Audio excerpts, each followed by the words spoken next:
Okay, Bismillahirrahmanirrahim. Assalamualaikum warahmatullahi wabarakatuh and a very good afternoon. New students, ladies and gentlemen, yang berusaha Profesor Dr. Ram Al-Jafri bin Saad, Assistant Vice Chancellor UUM College of Business and Dean of Tunku Puteri Intan Safinas School of Accountancy, yang berusaha Associate Professor Dr. Subramaniam Sri Ramalu, Director of Postgraduate Studies Unit UUM College of Business, yang berusaha Dr. Francis Choh Chin Wei, Program Coordinator of Postgraduate Studies Unit UUM College of Business, Postgraduate Coordinators, ladies and gentlemen.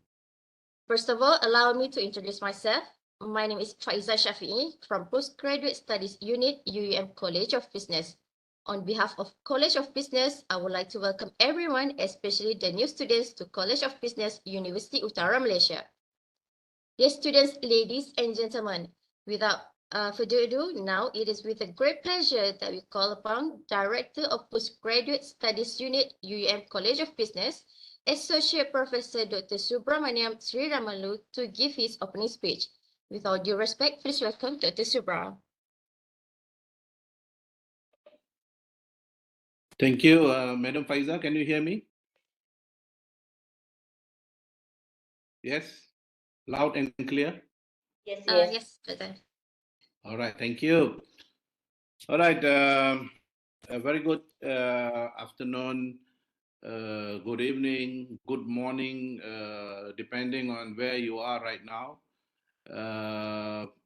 First of all, I would like to congratulate and welcome all the new postgraduate students to UUM, specifically to College of Business. Yeah. For me, I think we have made the right choice to choose us to pursue your postgraduate studies, right? Be at the master's level or doctoral studies. I'm sure in the process of looking for the right place to pursue your postgraduate studies, we have done some homework and some due diligence before deciding where to apply.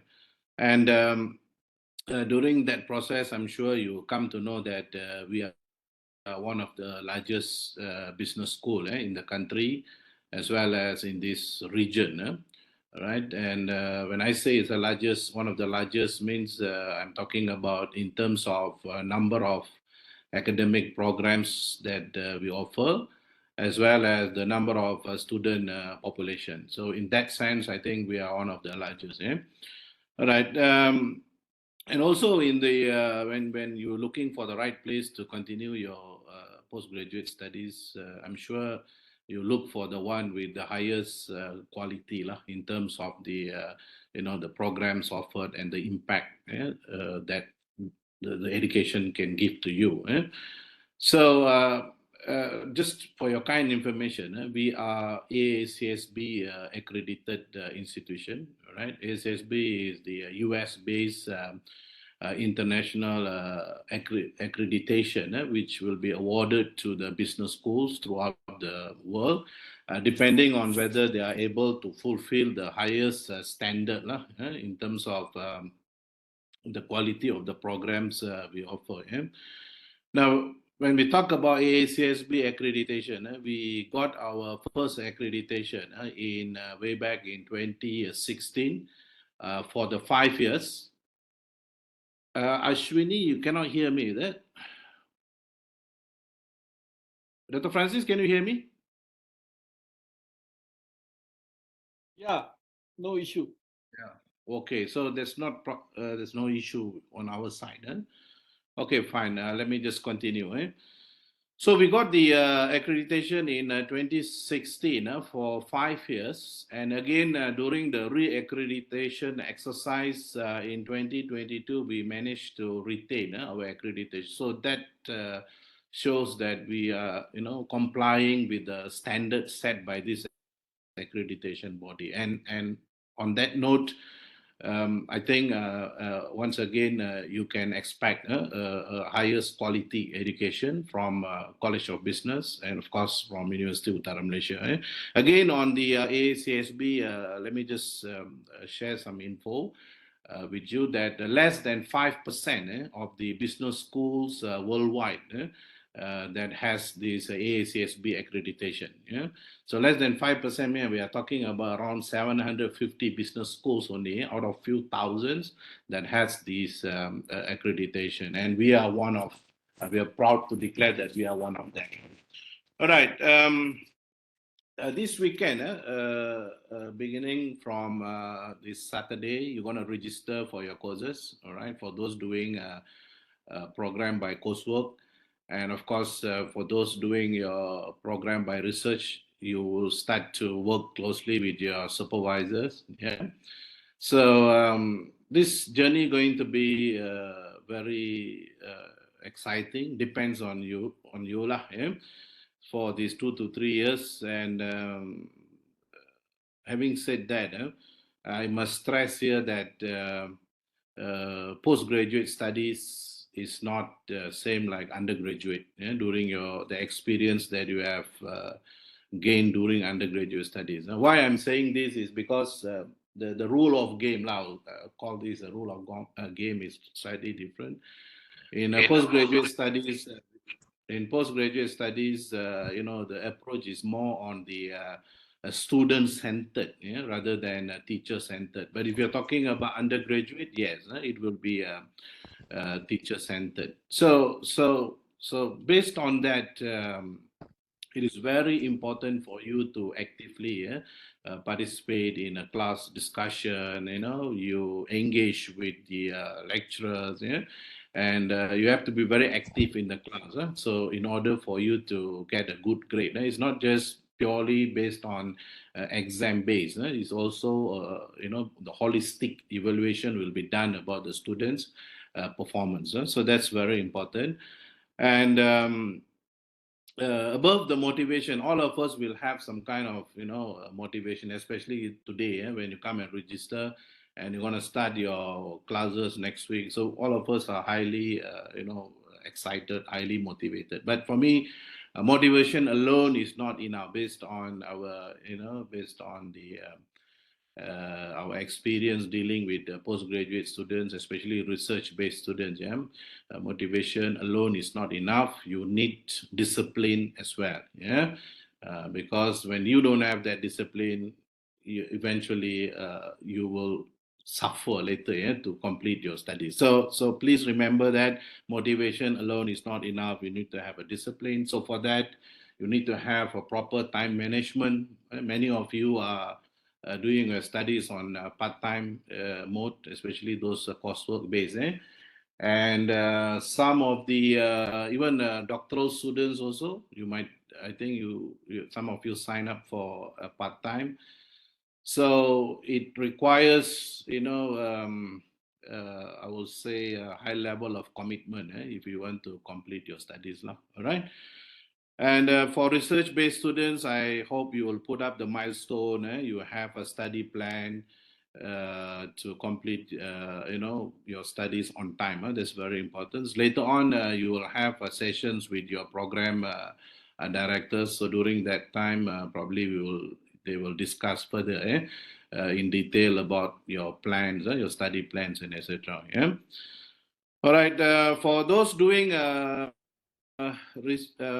program by research, be a master or doctoral research, I really hope that you will work closely with your supervisors. Yeah, always meet them regularly. If you're unable to come and see them, personally, maybe you keep in touch with them and always update them what you're doing, your progress, and etc. Yeah, and for those international students, for the past 2 years, 2 year plus, many of you you have gone back to your country. For this one is for the returning students, but for the new students, I hope you'll be based here. You should come back to the institution where you're going to start your program. You should stay here.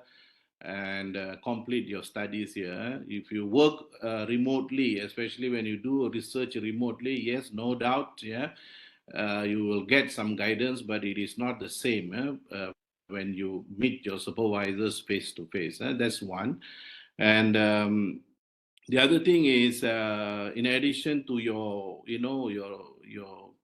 what you call relationship with your supervisor, your communication with your supervisor, I hope, yeah, you, especially research-based students, and of course all the coursework-based students as well, please participate in all the what you call workshops, talk series, and seminars that we organize from time to time, because this will really help you to prepare yourself for your research. Yeah?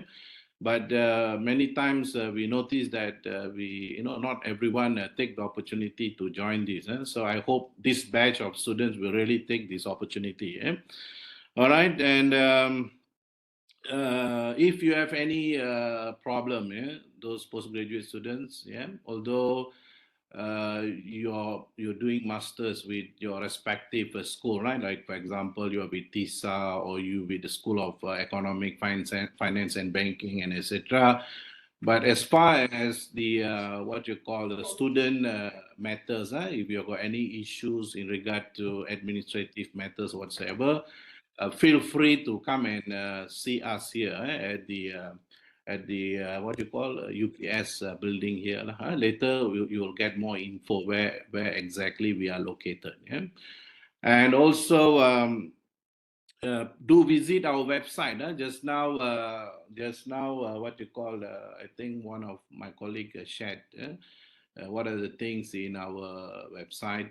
So feel free to visit. Everything is there. It's like a one-stop center from the day you start your studies today until your completion, all the required information, all the documents and everything inside there. Okay, so you should really utilize that. And there are a lot of announcements also, latest announcements, current development in as far as the postgraduate studies are concerned will be shared there as well. Yeah. Okay, so I think I'm not going to take much of the time. Last not least, while you're doing your postgraduate studies, I hope, yeah, you will enjoy your student life here. Of course, you got some goal here to complete your studies, but please enjoy your student life. Make some new friends, yeah, especially it applies to both the local and foreign students. Make new friends, establish networks, yeah.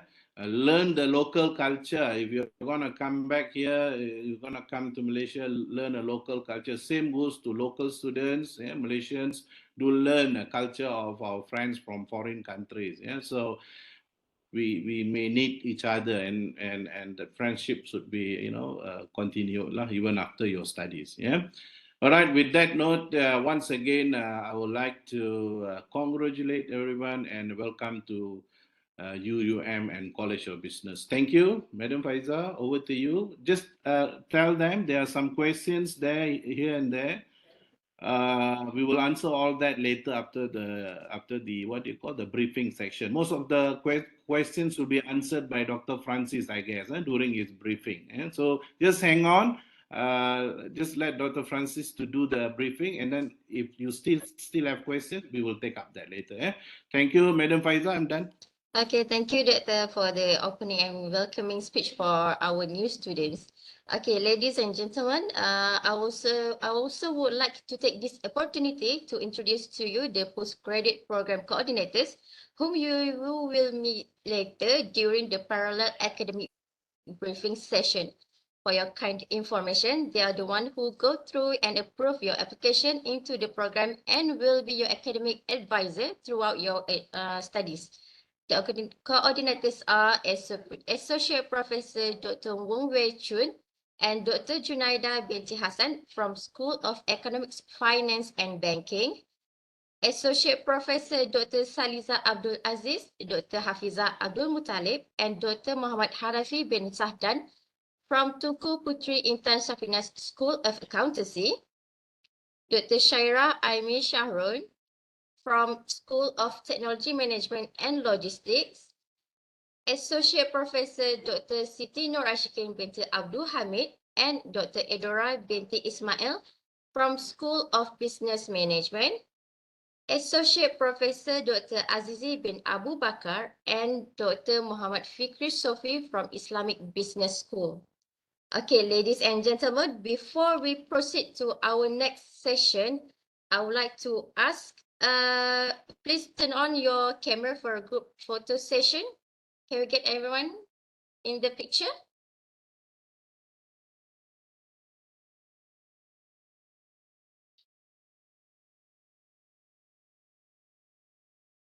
Okay, don't be shy.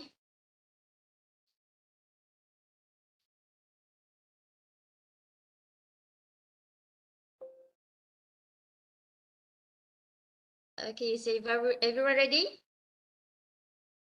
Okay, 1, 2, 3. Okay, one more. 1, 2, 3. Okay, let's do a freestyle. Okay, 1, 2, 3. Okay, last one. 1, 2, 3. Okay, thank you. Okay, now I would like to invite Associate Professor Dr. Francis Chua Chin Wei, our Program Coordinator of Postgraduate Studies Unit, UUM College of Business, to brief the students on matters related to postgraduate studies. Doctor, please welcome. All right. Okay, very good afternoon. I hope you are able to hear me loud and clear. Is that okay, Faiza? Yes, All right. Doctor. Okay.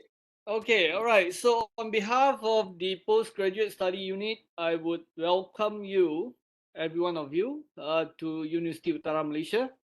Right. This will be our first encounter, and of course, a big congratulations for you being accepted into the postgraduate degree program. So let me introduce myself. My name is Francis. All right, better known as Francis, even though UM system have me with Dr. Chua.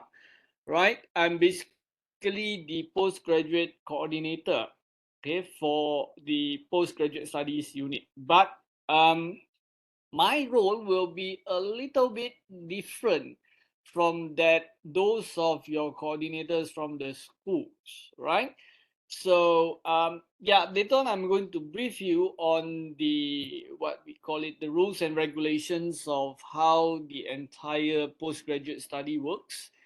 So my role will be more on the monitoring and also the execution of some of the policies across the 5 schools, right? As I made known that there are students coming from all those 5 schools, and you have your respective um, coordinators there, so they will advise you on the course related matters, the content of the course, etc. But on my side, it will be more on the executions of rules and regulations, or even some of the policies.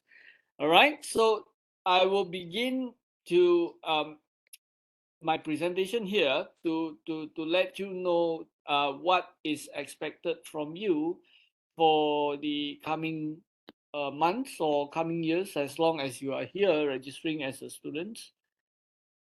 Okay, let's see. Okay, my screen is up.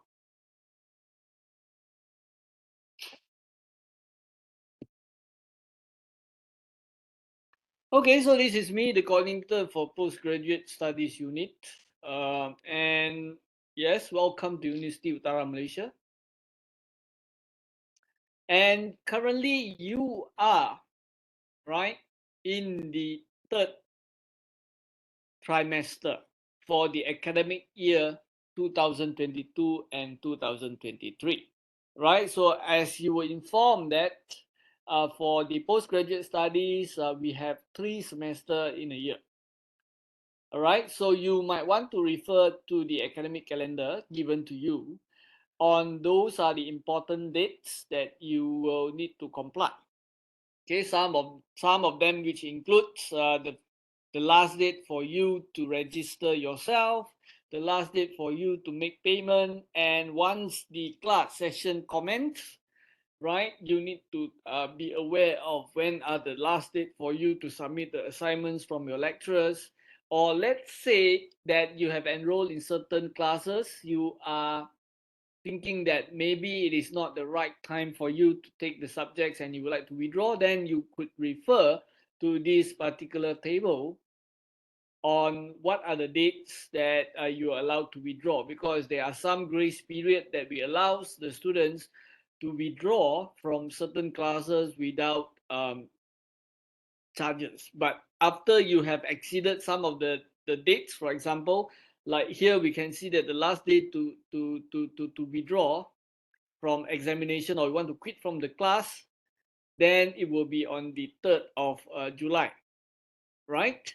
And if you are doing your research papers or research project, there are some of the dates that you need to comply. Then since you are now in the first semester, maybe some of the information are not related to you, right? And then you can see that, well, there are also some of the periods for those of you who are taking Masters of Science by coursework, right? We have basically decided that which are the periods where you are going to do your final examination. Probably not all courses have final examination. So for those who have final examination, the dates will be on the 4th to 13th of August. And then after that, you will have your trimester break before we come back again to a new academic year. And of course, some of you might be asking, when would you be able to know your final exam results that has been there, showing that those are the dates that the lecturers should have transmitted their results and the release of the results as well. So this academic calendar is something that I think you should take alongside with you all the time, right? So that you won't miss out any of the important dates. Okay, next thing, some of the information that I might want to present here, like for example, I'm not going to present to you about the course related content, but rather I'm going to present to you some of these information with regards to the progress or the executions of the policies of the postgraduate studies unit. So the first information that you might want to know is to get to know about the governance of COB and postgraduate unit, right? For example, if you have any issues, should you refer to your coordinator at the school level, or you should come to us to get answers for all the questions, right? Then the second source of information will be your academic handbook that basically summarizes everything you need to know about your role as a student and also the contents of all the courses. And just now I have presented to you the academic calendar that you need to pay attention to. Right? So in UUM COB, we basically have 5 schools: the schools of business management, the school of economic finance and banking.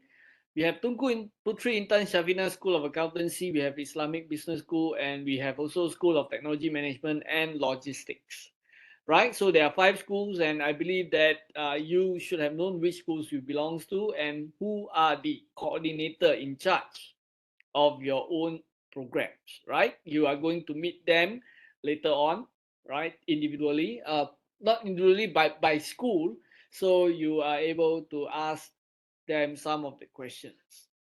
Okay, I think Madam Faiza have just introduced you um, to them, and basically I see that from the chat some of the students are asking whether they have pictures of them or not. So rest assured, no worry, right? You'll get to know them in no time, right? So this is the governance of PSU COB. Okay, the unit was headed by Associate Professor Dr. Subramaniam as the director, then myself as the postgraduate coordinator, and assisted by Assistant Registrar Madam Nurul Nadia. All right. So these are the 3 key person that would have basically advised you with matters related to the policies or rules and regulations of postgraduate studies. And then you have these few officers that is supporting the operation of the postgraduate study unit. And just now, Madam Faiza, right? right? The one have been doing the introduction is Madam Faiza, which basically looking over or oversees the graduation, convocation, and quality compliance. So when you are about to finish your studies, you are going for your graduation, Madam Faiza is the one that you are going to liaise with. And then we have Madam Wan Zalinda Azlim Megat Alang, which basically is the one that works behind your admission to the postgraduate studies, right? So Madam Zalinda has been looking at the application, etc., etc. And then we have also Mr. Irwan and Mr. Muhammad Zafri, right, alongside supporting these two units. And then if you have issues with your fees or any matters related to your progress in your studies, you can refer to Madam Hasniza, right? So she's looking at your finance. And also you can have Madam Zuriani to assist you. And for matters related to add and drop scheduling, let's say you want to withdraw from the class or you would like to join certain class, you might want to look for Madam Zaida. Okay, she's in charge of the scheduling and also the examination. All right, so where can you get information for your studies? Meaning to say, as long as you are here, where else can you get information related to the postgraduate study?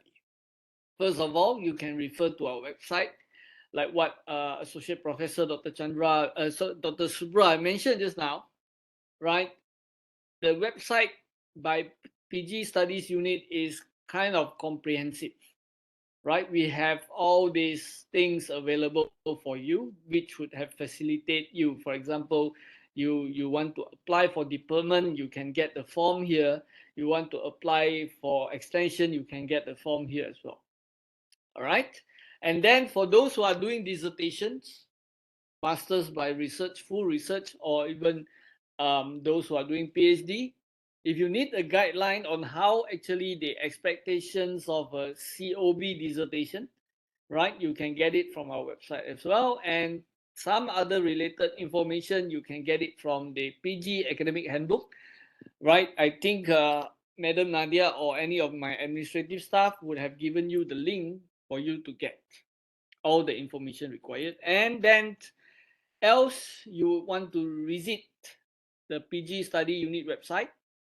So before you join as a student, I think you might have visited the website and you click on the prospective students. But now that you are our students, the COB postgraduate students, you have to visit the section where we state that current students, in order for you to access the academic calendar, to access some of the user manual for you on how to register your subjects, or even you want to get an access to a timetable for all the classes, like what was mentioned just now. Some of the classes are now conducted face to face, but some of the classes are still online, and some of the classes decided to be hybrid.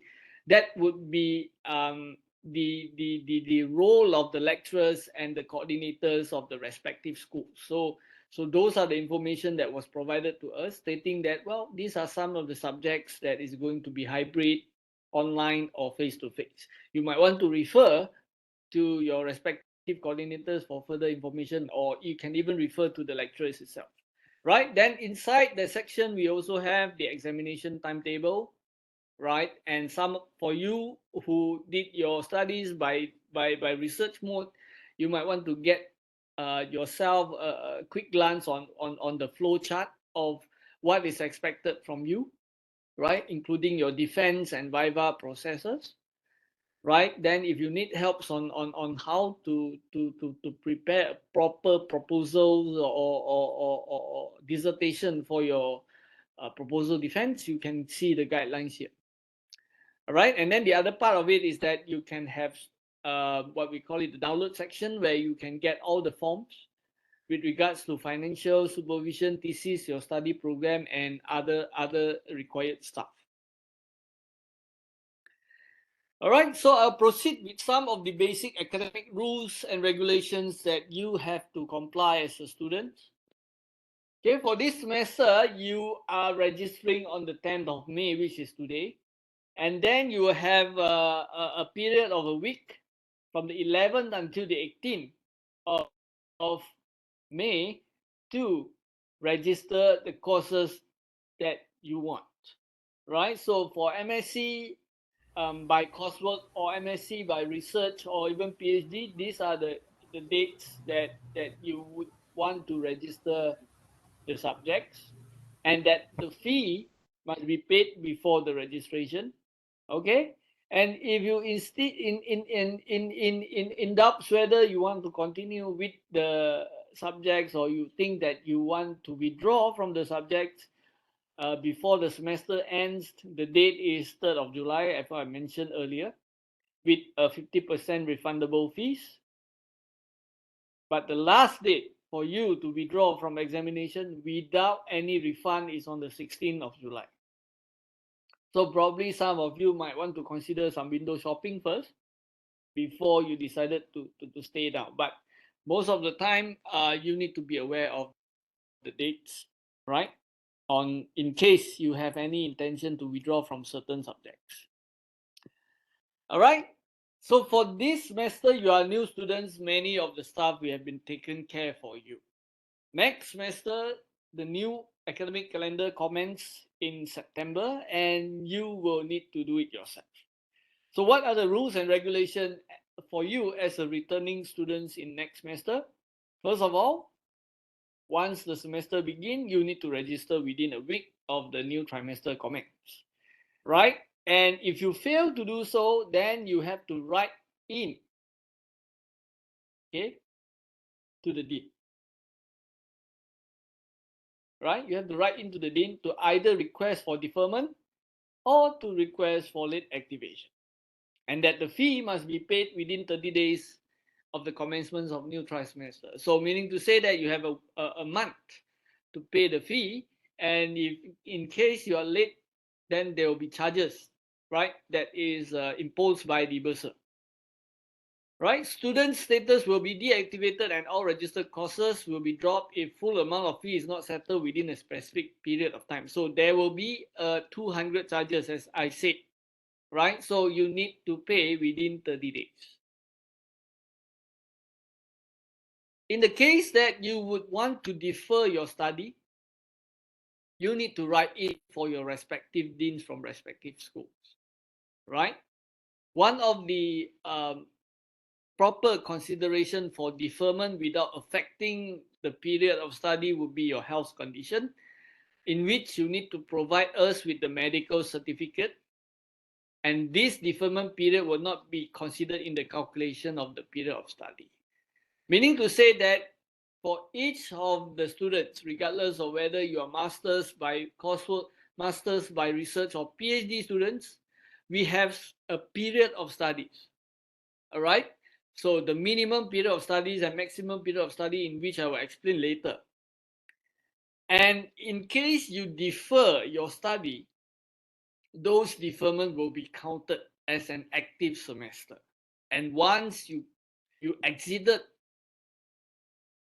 right, you exited the given semester, you have to write in to appeal for extension.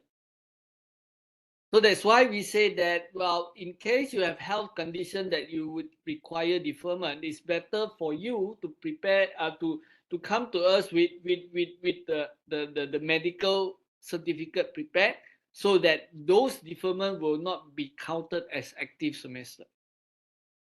Right? For reason other than health condition, the deferment period will be considered in the calculation of period of study.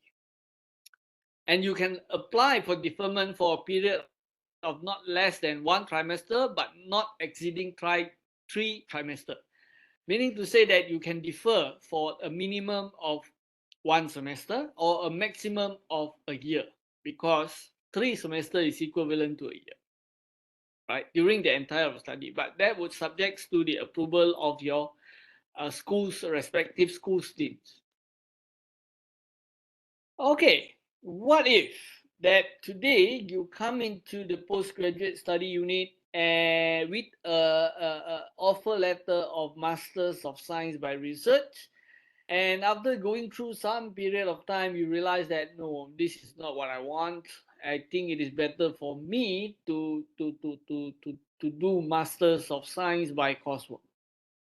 That means to say, from a research-oriented studies, you want it to become coursework-oriented studies. You are allowed to do so, but only once in your entire studies, right? You are allowed to apply for change of study mode to the director of postgraduate unit, but you are only allowed once. Meaning to say that, let's say now you are Masters of Science by research, you want to change it to coursework. Yes, we will give you the permission, but once you got it, you cannot change it back to Masters of Science by research.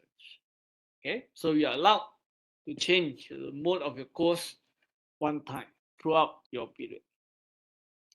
So in this case, this is what we said. Okay, you are allowed to change your program once during course of study. For the coursework program, application must be made within 2 weeks after the examination results has been released by the postgraduate study unit. So you must complete at least one semester with results provided. Then only you can apply to change the mode of your studies.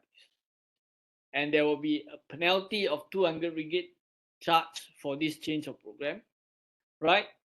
So research proposal must be enclosed with the application to change a program by coursework to a program by full research. So let's say you're taking MSc by coursework and you are thinking of changing it to a full research mode, then that application need to be accompanied by a research proposal, right?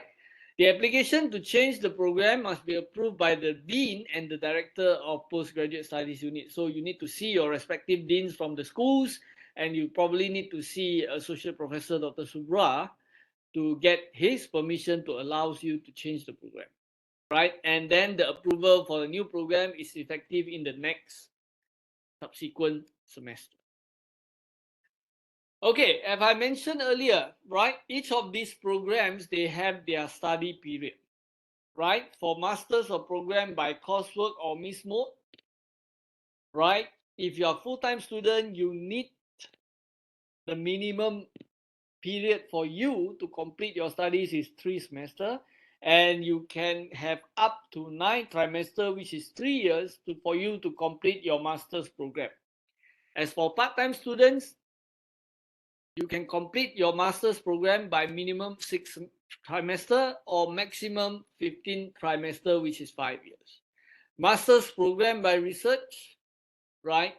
You need to comply to the minimum period of 2 years. So even you completed your study in 1.5 years, you still need to wait for 2 years before you can apply for graduation. And the maximum period for you to conduct a study is 3 years, which is 9 semesters. Right? And then for part-time mode, the minimum period for completion of program is 3 years, which is 9 trimester, and the maximum period will be 15 trimester, which is equivalent to 5 years. PhD students, full-time, 3 years minimum, maximum 5 years. Part-time, minimum 4 years, maximum 7 years. So these are the time frame that is given to you for completion of your study. All right. And we impose, right, in the postgraduate study unit under COB, we impose a minimum timeline for those who enroll in research-based program, right? So this is the time frame. For example, if you are doing a PhD, full-time PhD, right, you must defend your proposal within 18 months. If you are doing in a part-time mode, you are allowed up to 24 months, which is 2 years from the day you register to defend your proposal. For master by research, 9 months is given for full-time, and then master by research part-time will be 12 months. Okay, 1 year. Okay, so what are the conditions that is required for you to attend your proposal defense? First, you must complete the 2 prerequisite courses, which is academic writing and research method, with a minimum B grade, and that you have presented your research proposal in a symposium or colloquium organized by the school. And this is only for PhD students. Master students are not required, but you still need to complete the 2 prerequisite courses, which is academic writing and research method. Right? So candidates who fail to defend their thesis within the time specified will be terminated. Okay, we impose this regulation in order to secure the timeliness of all the research-based students. So if you have exceeded the given time for you to defend your proposal, you might be terminated. For Viva, okay, the threshold rebate for doctoral students by research PhD student, full-time and part-time, is 5 years and 7 years. That is the maximum period you are allowed to do so before your candidature is being deactivated or you are terminated. For master by research, okay, that follows the maximum period of time given to you. So MSc management or MSc anything, maybe from other schools, I'm not sure, you are given maximum of 3 years to complete your master's research if you are doing full time, and for part time you're given 5 years, right? So if you exceeded all this given period, then you consider fail, right, for your Viva. Okay, for those who are doing coursework, masters by coursework, for each semester, this is the minimum and maximum course load that is permitted. Meaning to say, these are the minimum and maximum credit hours that you're allowed to take. So for full-time student, per semester, you need to take a minimum of 12 credit hours, which is probably equivalent to 3 to 4 subjects, depending on the credits of each of the subjects. Or you can go for a maximum of 16 credits. And for part-time students, you are allowed to minimum at least taking 1 subject or 3 credits per semester, and a maximum of 8 credits or around 2 subjects per semester. These are the grades, right? Similar to all the other universities, we have grades. Anything that is below C+, consider as failed. That is for subject that is based on coursework. Okay, for subjects that is okay, let me see. Okay, for subjects by full research, for the 2 prerequisite courses, you need to get at least a minimum B grade. If you fail to get B grade for either of the subjects, you need to repeat the subjects in the next semester before you are allowed to proceed with the proposal defense. Okay, so I jumped from the grades here. This is the one that is for the coursework based master's program, right? You have grades like this. Anything lower than C+ is deemed fail. But in order for you to graduate, you must achieve a minimum score of CGPA of 3.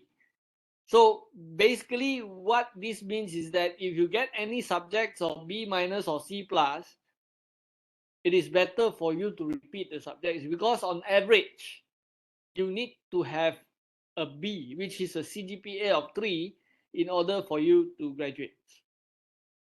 All right, so this is okay. Let's go one by one. Okay, so once you got your grades and you are not happy with it, you can appeal for examination results. Appeal writing within 2 weeks after results are announced. Right, we charge 100 ringgit per subject for all these appeal for examination result. A committee will be set up to re-examine the paper, and the decision by the Senate is final. Okay, but I would like to caution you saying that when we said that a committee will be set up to re-examine the paper, that would imply that the committee will only check whether the marks are being counted correctly or not, but not to remark the paper. Okay, that is the condition as at present moment. Okay, the committee will check whether there is a miscalculation in terms of marks distribution, but not to recheck the entire paper. Okay. Okay. For each of the semester, how do we know that whether you are allowed to proceed with the new semester or you have to be stopped from proceeding new semester? The rules is, or the condition is that for each semester, all right, for each semester, you need to achieve a CGPA of more than 3.0. If you have CGPA less than 3.0, then you have to comply to all this. Okay, obtain a conditional pass last try semester, then obtain a CGPA within this range. You are allowed to continue your semester without having to appeal. Okay, so what does it mean by conditional pass? Meaning to say that for this semester you got CGPA of this range, you are allowed to continue to your second semester, but in your second semester you need to get a CGPA of more than 3. Okay, now in the second semester you obtain a CGPA of 2.9 and 2.99. So the first semester you already get less than 2.9. So you are allowed to continue. Let's say you obtain a conditional pass last trimester, then you obtain a result of this, you will need to appeal. If you have obtained conditional pass in the previous trimester, then you get another CGPA of less than 2.8, you will be terminated. Right? And then if you have any score of 2.0 to 2.67 in any trimester for the first time, you are allowed to repeat the entire semester. Okay? So anything goes lower than 3.0, the worst case come in any case, you are going to be terminated. Okay, I saw one question pop up asking about for coursework part-time, why maximum is 8, not 9? There is a balance of 2 credit hours which you cannot take anything. Okay. I think this is the regulation set by the MQA, if not mistaken. Nat, can you help me on this? Are you around? Yes, doctor. It's actually not all subject is 3 credit hours. Some of the students have to take one subject which is 4 credit hours. So when you have to take only 2 subject, so 4 plus 4 is 8 already. Not all the students take one subject 3 credit hour. Bukan nombor ni. Thank you, doctor. All right. Okay. All right. So I think this is not a regulation that we set. Yes, and I do agree that there are some papers that is actually 4 credit hours as well. Okay. All right. Move on. Okay. So this is what I mentioned earlier. Terms for repeating courses: a doctoral and master student by full research. For the prerequisite subject, you need to take B for any of the courses. Then for those who get less than B, you are required to repeat the subjects before being allowed to proceed with proposal defect. Right? Then a master students with a grade point of less than 2.33, C plus grade, like I said, anything lower than C plus considered fail. You have to repeat the subjects. Okay? A master's student with a grade of B minus or C plus is allowed to repeat the subject. Okay, optional. And your CGPA will be calculated based on the latest grade of subject. So what does that mean? This means that the first time you take the subjects is B minus, then you repeat, then you got an A for the second time. Then your CGPA will be calculated based on the newest or the latest grade, which is the A that you get. But there could be the other way around, that the first time you get 2.67, which is a B minus, and then you repeated that particular subject. But this time around, you get the result that is worse than your first attempt. The CGPA calculation will still be calculated based on the latest grade, not the highest grade. Okay, so remember. Then a student is not allowed to repeat the examination for a subject if you have a grade of more than 3.0 or B and above. B minus, C plus, you can repeat. But if you got the result better, congratulations. Right? If you got the result worse than the first attempt, sorry for you. All right? So this is a summary. A plus, A minus, B plus, B, you are not allowed to repeat the subjects. B minus, C plus, you may allow to repeat to improve CGPA, but it will be calculated based on the latest one. C minus, D plus, D, you must repeat and you must pass. Okay, for F, you must repeat and pass, and X is called bar, and then you cannot redeem. Okay, so in order for you to get a degree from UUM for your postgraduate study, okay, you need to pass all the courses and obtain a CGPA of at least 3.0. So like I said earlier, even though you can get B minus, C plus, but overall, you must have a CGPA of 3.0. Then the students who are pursuing a program of study by research must have presented and defended their thesis successfully. So you must pass proposal defense, you must also pass viva voce with either major or minor correction, right? And then in case there is other non-academic university requirement that you need to fulfill, you need to fulfill so that you are now eligible for your graduation. Okay? So those are some of the operation rules and regulation that is needed for you, that you need to understand in order for you to proceed with your another 1, 2, or 3 years postgraduate students' life in the university. In case you have any issues, you can visit the website, or you can look for it on Facebook, or you can even email to myself or any of the officers available in the office through all these numbers. Okay, you can email to me, you can talk to Madam Nadia. Since I'm quite new here, just appointed, so I might need some assistance from Madam Nurul Nadia to assist me on all these things. Okay. Anything else?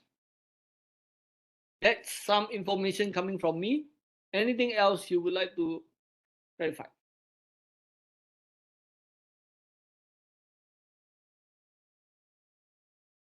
May I ask a question, please? Yes, please.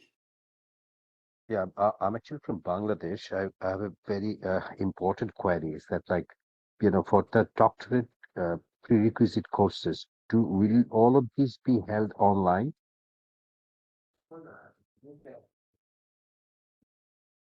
You mean all the prerequisite courses held online? Yep, yes, that's I want to know, because, like, I'm from Bangladesh and I'm basically teaching in Yes. here, so I can't do the Yeah. things coming in Malaysia. Okay. For now, as far as I'm concerned, it is online. But I would advise you to check on the schedule. Have you All right, okay. gotten the schedule, the timetable? That means to say the timetable, because I supposedly, yeah yes, right. You should be yeah I able to get a actually have timetable that sorry. would have give you all the links for Mhm, the first meeting, the online meeting, right? So mhm. if those subjects are given in the links, then they are held online. Okay, okay, okay. It's because of the thing that, like, I may not be able to join this semester, as because of some family issues, which I want to defer for the next one, which will be starting from September. So my point is that that's very important for me. Is that will the online courses be still available on next intake as well? You mean at this present moment we are having these courses online, but you are not able to make it and you want to defer it so that you can attend the class online next semester? Yeah, so I want to defer from on the next intake. So just want to know that whether the online courses will still be available on next trimester as well or not. Okay. Nadia, are you around? Not, Yes, Doctor. is that next semester onwards everything face to face? Face to face. Okay, so that's the answer you have. That means to say All right, there's okay. no more online classes for all the postgraduate courses next semester. All right, okay, okay. That's what I need to, because as I'm a teacher in here, so staying over there would be a very difficult time for me to. And one more thing is that after getting the eval for the registration thing, I need to be there definitely as quick as possible to register all the things in Malaysia, right? Come again, sir? Uh, as soon as I get the eval for the Mm-hmm. registration purpose, to Mm-hmm. do the medical and all other kind of things, I need to come to Malaysia to complete these to get the student visa. Yes, Is it it's right? correct. It's within the time that's stated in the VAL. All right. Okay. Yeah. That's what I needed. Thank you very much for the information. Thanks a lot. All right. Okay. All right. So the next question coming from Renuga.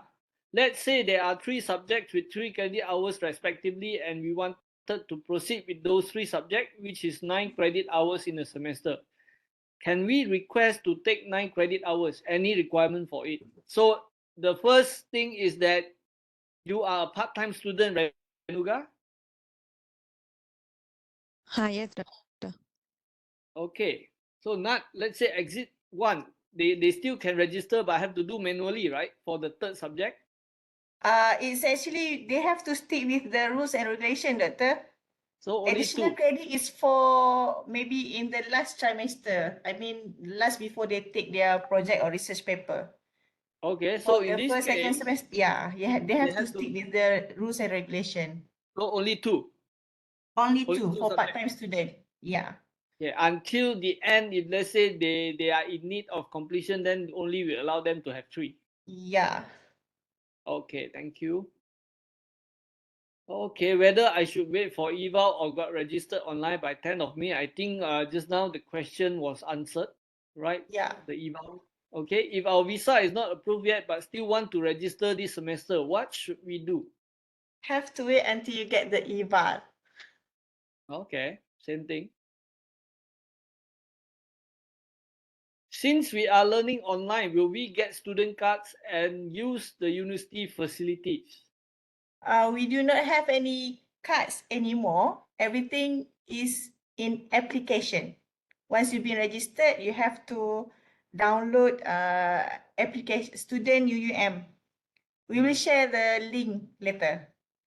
Okay, so now everything is digitalized. We have our own apps to manage everything. It's called a UUM Students app, I think. Okay. How do we know that our subjects are registered for this semester? Well, basically, once you are registered and your students' matrix number and portal are activated, you can log in into the universities or the students' portal in order to register the subjects. Your student portal. Basically, there's 2 things that you need to understand. First, there's one thing that is the student portal where you can look for information about yourself, the fees and everything. And then there is another portal that is dedicated for online learning, which is called the LMS system, which is called UM Online Learning. That is accessible from the student portal as well. So there are 2 sites, right? From the lecturer's point of view, there are 2 sites that you need to always log in. Number 1 is the student portal to check on your class, on the scheduling, on the courses, on the finance, everything. Then the second one will be the UUM online learning. That is where the LMS system take place. That is where your lecturers put up all the WebEx meeting, the resources, the notes, the slides, the forum, the assignments, all that, right? Probably the course coordinator would tell you further after this. Okay. Please guide that in the case international student will register in the session of May or next session. Okay. Classes will be on Saturday or Sunday for part-time student. I wonder if all of you have received the timetable. If you have received the timetable, then you should have an idea of what are the time for what are the subjects. So classes will be on Saturday or Sunday for part-time students. My answer to you is that depending on what are the subjects that you are registering. First, you must refer to your academic handbook, postgraduate handbook, to see what are the subjects that is available in your programs, number one, and then refer to the timetable of this semester to see which day the subject is offered. Or you can even look into your portal and register from there.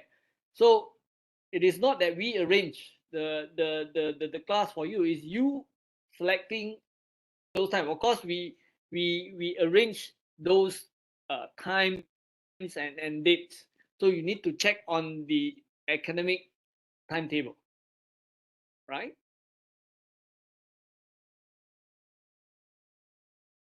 I just received a mail from COB that my student status cannot be activated due to payment. However, I made the payment since March. Please advise. Okay, Baboka, you can contact Madam Nadia to clarify this issue.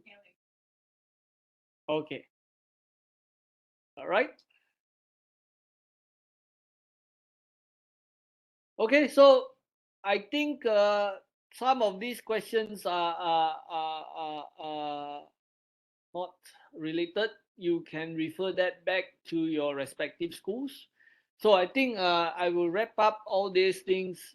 This is what my presentation is all about. For any other technical issue, probably we will address it later on. Okay, so thank you from me, and I hope to see you soon. Okay, back to you, Faiza. Okay, thank you, Doctor, for the information matters related to postgraduate studies. Okay, ladies and gentlemen, after this, you will have a parallel academic briefing session with your respective program coordinators. Please refer to respective session in the schedule given to you.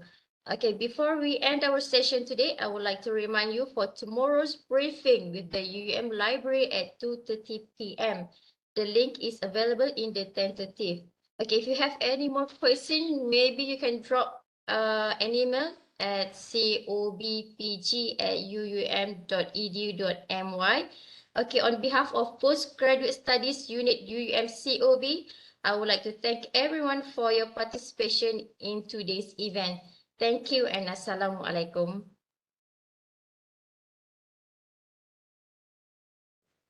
Waalaikumsalam.